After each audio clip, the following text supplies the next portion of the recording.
कभी किसी चीज़ की दिक्कत नहीं करी इसने, कभी खाने की में कमी नहीं छोड़ी।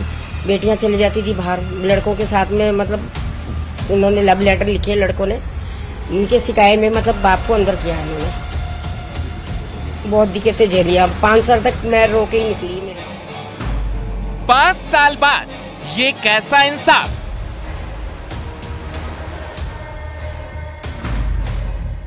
पांच साल तक मिलती रही बेगुनाही की सजा।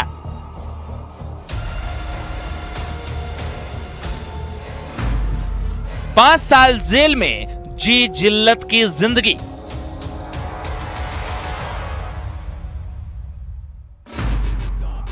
पांच साल बाद सच आया सामने। सर बस वो बेटी किसी लड़के से बात करती थी सर, मैंने उसे एक बार डांटा भी सर। उसी गुस्से में सर वो घर छोड़ के चली गई, मेरे पे आरोप लगा दिया था सर। खुशी भी है सर, थोड़ा गम भी है सर, थोड़ा 5 साल वेस्ट हो गए सर। तो बेटियों ने रची थी पिता के खिलाफ साजिश। कहते हैं कि पिता बेटियों का आसमान होता है, बेटियां पिता की जान होती हैं। लेकिन ये कैसी बेटियां, कैसा ये रिश्ता जब अपने ही पिता के खिलाफ इतनी घिनौनी साजिश रच डाली। कभी किसी चीज की दिक्कत नहीं करी इसने, कभी खाने की में कमी नहीं छोड़ी। बेटियां चली जाती थी बाहर लड़कों के साथ में, मतलब उन्होंने लव लेटर लिखे लड़कों ने, उनके शिकायत में मतलब बाप को अंदर किया है इन्होंने। 5 साल पहले बेटियों ने जो फर्जी आरोप लगाए, पिता उनकी सजा जेल में काटता रहा। इंसाफ मिलने में 5 साल लग गए, सच सामने आने में 5 साल लग गए। लेकिन इन 5 सालों में जो कुछ खोया, क्या उसकी भरपाई हो पाएगी? ये सर थोड़ा कम भी है सर, थोड़ा 5 साल वेस्ट हो गए सर। एक तो थप्पड़ मारे हैं सर, उसी गुस्से में सर वो घर छोड़ के चली गई, मेरे पे आरोप लगा दिया था सर।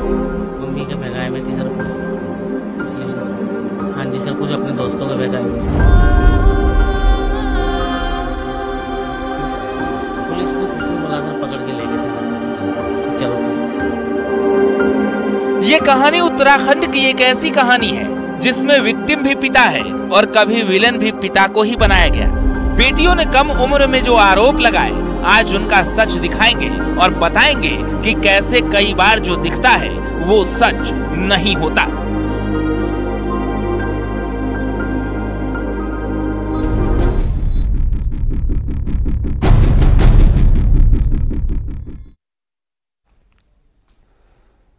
कई बार हमारे समाज में ऐसी घटनाएं होती हैं जिसमें सच के सभी पहलू सामने नहीं आते और घड़ियाली आंसू देखकर किसी बेगुनाह को हम कसूरवार मान बैठते हैं।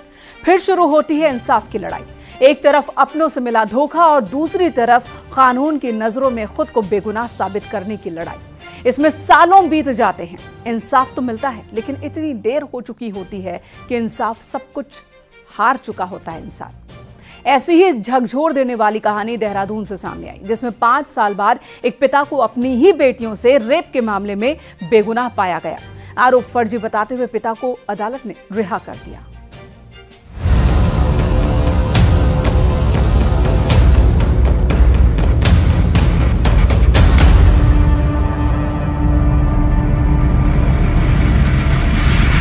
ये राघव है, जो उनका बदला हुआ नाम है, क्योंकि पहचान हम आपको बता नहीं सकते। राघव तकलीफ, दर्द और सामाजिक दुत्कार के उस असीम समंदर से गुजरा है जो शायद कोई सोच भी ना पाए। पूरे 5 साल बाद राघव को जेल से रिहा कर दिया गया, क्योंकि राघव पर जो घिनौना आरोप था, कोर्ट ने उसे गलत माना और राघव को बरी कर दिया। राघव पर उसकी 2 बेटियों ने रेप का झूठा आरोप लगाया था और उसके बाद तड़प का सिलसिला आज तक चलता रहा। मामला 2019 का है, जब काम से राघव लौटा तो घर पर 2 बेटियां नहीं मिली। 14 और 15 साल की लड़कियों की खोज शुरू हुई तो दोनों अपने दोस्तों के साथ मिली, जिसके बाद पिता ने दोनों को डांटा फटकारा। अब यही डांट और फटकार राघव की जिंदगी पर सबसे बड़ा लांछन लगा गई। दोनों बेटियों ने अपने पुरुष मित्रों के साथ मिलकर अपने पिता पर रेप का आरोप लगा दिया और कई धाराओं में केस दर्ज करवा दिया। अक्सर जांच में हिलाहवाली बरतने वाली पुलिस ने भी तुरंत राघव को गिरफ्तार कर लिया और बिना जांच के ही जेल भेज दिया। हालात ये थे कि मेडिकल में भी रेप की पुष्टि नहीं हुई। अब 5 साल बाद कोर्ट से इंसाफ हुआ और कोर्ट ने इस पूरे मामले को ही गलत बताया। राघव को रिहा करने का आदेश दिया। सर बस वो बेटी किसी लड़के से बात करती थी सर। मैंने उसे 2 बार डांटा भी सर। फिर उसके बैग में लेटर मिले सर, वो पकड़े, मैंने उसको मारा भी था सर। मारना 1-2 थप्पड़ मारे हैं सर। उसी गुस्से में सर वो घर छोड़ के चली गई। मेरे पे आरोप लगा दिया था सर। सर अब खुशी भी है सर, थोड़ा गम भी है सर। थोड़ा 5 साल वेस्ट हो गए सर। बेटा रहता था वहीं, बेटियां भी रहती थी, चारों ही की बेड पे सोती थी बेटियां। तो ये तो बेचारा आता था, मैं मतलब बोलती थी आके, कभी किसी चीज की दिक्कत नहीं करी इसने, कभी खाने की मैं कमी नहीं छोड़ी। बेटियां चली जाती थी बाहर लड़कों के साथ में, मतलब उन्होंने लव लेटर लिखे लड़कों ने, उनके शिकायत में मतलब बाप को अंदर किया है इन्होंने। अपने पिता को फर्जी रेप केस में फंसाने वाली दोनों बेटियां तब से नारी निकेतन में रह रही हैं। दोनों ने ऐसी कहानियां बुनी कि पुलिस भी चकमा खा गई। हालात ये थे कि राघव के घर पर माँ, बहन और 2 छोटी बेटियां भी थी, जिनके लिए समाज के तानों के बीच रहना और जीना जहन्नुम बन गया। यही नहीं, राघव के पास वकील की फीस देने के पैसे तक नहीं थे। तब डीएलएसए संस्था की तरफ से वकील करवाया गया और अंत में झूठे केस में जेल में बंद 5 साल बाद राघव को रिहा कर दिया गया। इस तरह के जो आरोप कई बार गुस्से में या किसी दूसरे बहकाव में आके एक पिता पे लगाए जाते हैं, तो इन बातों का करीब करीब काफी ध्यान रखना चाहिए और पूरे समाज को, न्यायालय को भी इस बारे में बड़ी गहनता से प्रश्न देखते हुए और उसको अध्ययन करते हुए इस बात में फैसला लेना चाहिए।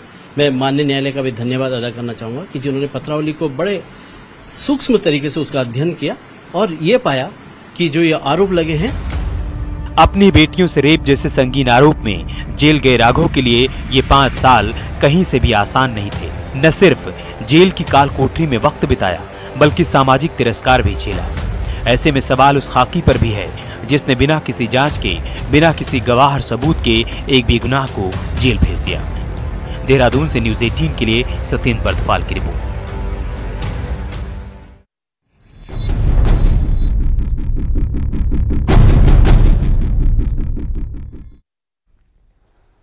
कलकत्ता हाईकोर्ट ने मेडिकल कॉलेज में ट्रेनी डॉक्टर से रेप मर्डर केस की जांच सीबीआई को सौंप दी है। राज्य सरकार कल सुबह 10 बजे तक सीबीआई को केस डायरी और दूसरे रिकॉर्ड्स ट्रांसफर कर देगी। कई दिन बाद भी कोलकाता पुलिस खाली हाथ थी, जिसके बाद हाईकोर्ट ने केस सीबीआई को सौंपा और अब उम्मीद जग रही है कि डॉक्टर बिटिया को इंसाफ मिल पाएगा।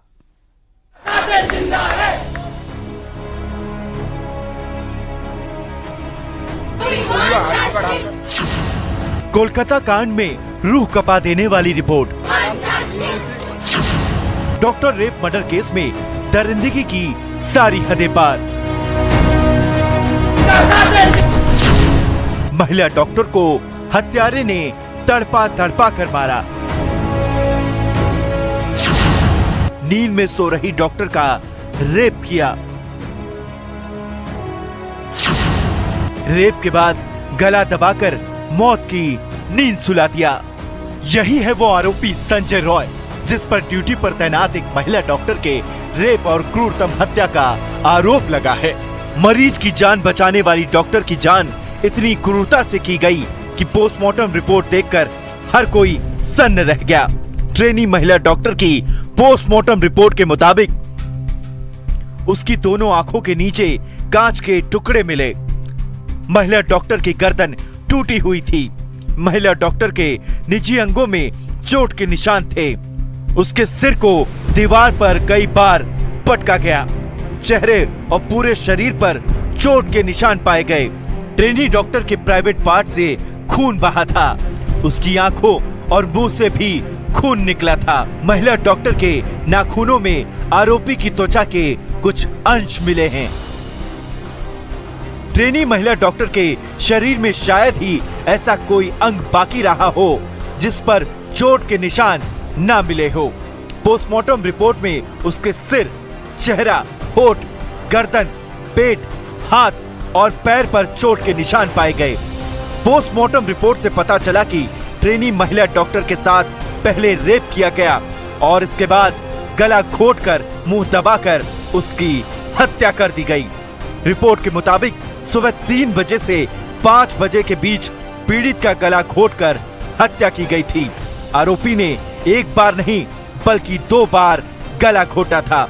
दरअसल आरोपी ये नहीं चाहता था कि रत्ती भर भी सांस उसके शरीर में बाकी रह जाए, जिससे उसके जिंदा होने की कोई भी गुंजाइश बाकी रहे।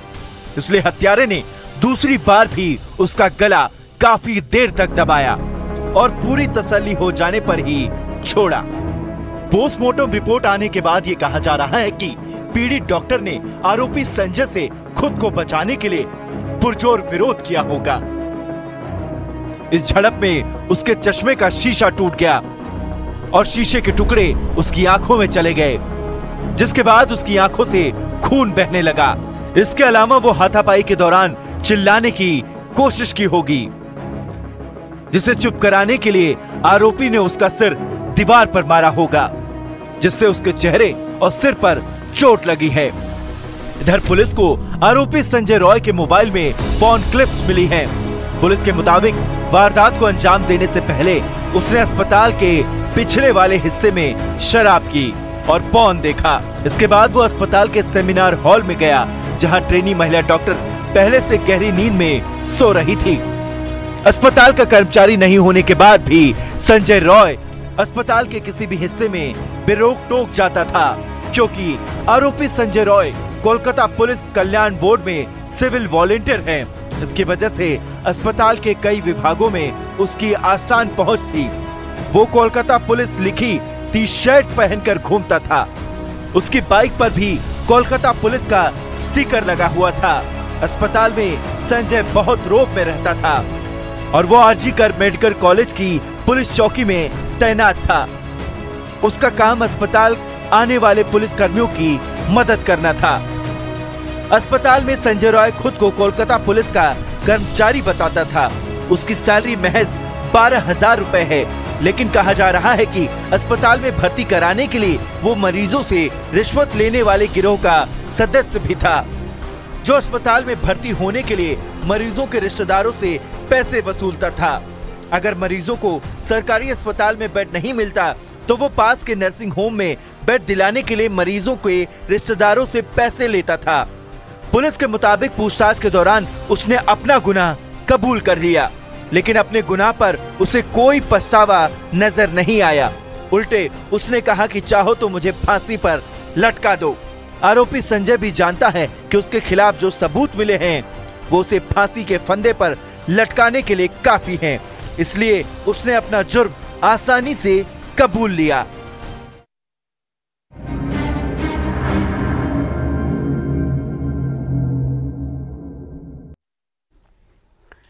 डिजिटल जमाने में विवाद और अपराध का कारण भी डिजिटल बनता जा रहा है। अब मेरठ की खबर को ही लीजिए। यहां एक लड़के को कुछ लोगों ने इसलिए किडनैप कर लिया क्योंकि उसने इंस्टाग्राम पर विवादित कमेंट किया था। लड़के को सबक सिखाने के लिए दबंगों ने भरे बाजार उसे उठा लिया, लेकिन पुलिस ने 3 घंटे के अंदर ही किडनैपर्स को धर दबोचा।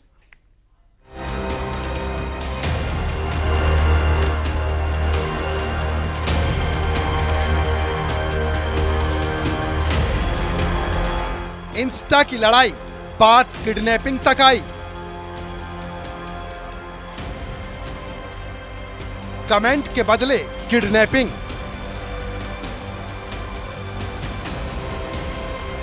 जरा पहली तस्वीर को देखिए। सीसीटीवी फुटेज में एक लड़का दुकान के बाहर खड़ा है, तभी वहां एक कार आकर रुकती है। कार का रुकना कोई हैरान करने वाली बात नहीं थी। लोग तब दंग रह गए जब दुकान पर खड़े युवक को कार में आए लोग किडनैप करने लगे। चलना भी कुछ नहीं क्या चिल्लाया भी नहीं अभी तो। अब जरा दूसरी तस्वीर देखिए। पुलिस गिरफ्त में ये वही आरोपी हैं जो सीसीटीवी फुटेज में किडनैपिंग करते दिखे थे, लेकिन सबसे हैरान करने वाली है इस किडनैपिंग की वजह। अकाउंट पर कमेंट करना एक युवक को भारी पड़ गया। कमेंट से गुस्साए लोगों ने बीच बाजार युवक का अपहरण कर लिया। अपहरण का लाइव वीडियो सोशल मीडिया पर वायरल हुआ, जिसके बाद पुलिस हरकत में आई और 3 घंटे के अंदर युवक को बरामद कर लिया गया। लेकिन इस मामले में अब पुलिस ने 2 आरोपियों को गिरफ्तार करके जेल भेज दिया है। तस्वीरें मेरठ की हैं। मामला लोहिया नगर थाना इलाके का है।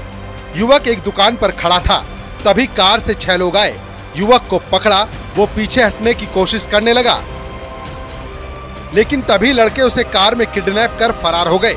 हालांकि पुलिस ने फौरन नाकेबंदी की और आरोपियों को धर दबोचा। कल लोहिया नगर में इंस्टाग्राम पर कमेंट को लेकर 2 पक्षों में विवाद हुआ, जिसमें कि एक पक्ष ने दूसरे पक्ष के युवक का अपहरण कर उसे गाड़ी में ले जाकर उसके साथ मारपीट की। पुलिस को तत्काल सूचना मिली, इस पर पुलिस बल तत्काल लगाया गया और जो अपराध है उसे बरामद किया गया। साथ ही 2 अभियुक्तों को गिरफ्तार किया गया है। पुलिस पूछताछ में चौंकाने वाला खुलासा हुआ। आरोपियों ने बताया कि अदीब ने उनके इंस्टाग्राम पर गलत कमेंट कर दिया था। इससे उन्हें गुस्सा आया। उन्होंने सोचा कि इसका बदला अदीब से लेंगे, इसीलिए उन्होंने आज उसको किडनैप किया। लेकिन पुलिस की सक्रियता ने युवक की जान बचा ली। आरोपी पक्ष और जो अपराध पक्ष है दोनों एक दूसरे से परिचित थे पूर्व में, लेकिन जो आरोपी पक्ष है उसके इंस्टाग्राम पर जो पीड़ित पक्ष है उसने कुछ कमेंट किया। इस बात पर उसे सबक सिखाने के लिए उन्होंने इसे गाड़ी में डालकर अपहरण का प्रयास किया। गंभीर धाराओं में मुकदमा दर्ज कर दोनों अभियुक्तों को जेल भेजा जा रहा है और जो अन्य अभियुक्त हैं उनकी भी शीघ्र गिरफ्तारी कर उनके विरुद्ध भी कठोर कार्रवाई पुलिस द्वारा की जाएगी। पकड़े गए 2 आरोपी छात्र हैं। एक लखीमपुर खीरी का रहने वाला है, जबकि दूसरा अमरोहा का। दोनों मेरठ के एक कॉलेज में पढ़ते हैं। लेकिन सोशल मीडिया की लड़ाई इस कदर हावी हुई कि कमेंट करने वाले को किडनैप ही कर लिया। उन्होंने इसे गाड़ी में डालकर अपहरण का प्रयास किया और इसी सूचना पर पुलिस ने तत्काल नाकाबंदी करते हुए अपराध को बरामद किया और 2 अभियुक्तों को गिरफ्तार। दोनों पक्ष इसमें मेरठ के ही रहने वाले हैं और एक ही समुदाय से ताल्लुक रखते हैं और पुलिस ने इसमें नाकाबंदी करते हुए अपराध को 3 घंटे में ही बरामद किया है। इस पूरे मामले में पुलिस ने बेहद सक्रियता दिखाई। जैसे ही किडनैपिंग की खबर मिली, पुलिस ने नाकेबंदी शुरू कर दी। करीब 100 सीसीटीवी फुटेज को खंगाला। जल्द ही पुलिस को बड़ा सुराग मिला। कार की आखिरी लोकेशन नरहेड़ा इलाके में मिली, लिहाजा पुलिस ने फौरन घेराबंदी कर पीड़ित को बरामद कर लिया, जबकि 2 आरोपियों को गिरफ्तार कर जेल भेज दिया। मेरठ से न्यूज़ 18 के लिए निखिल अग्रवाल की रिपोर्ट।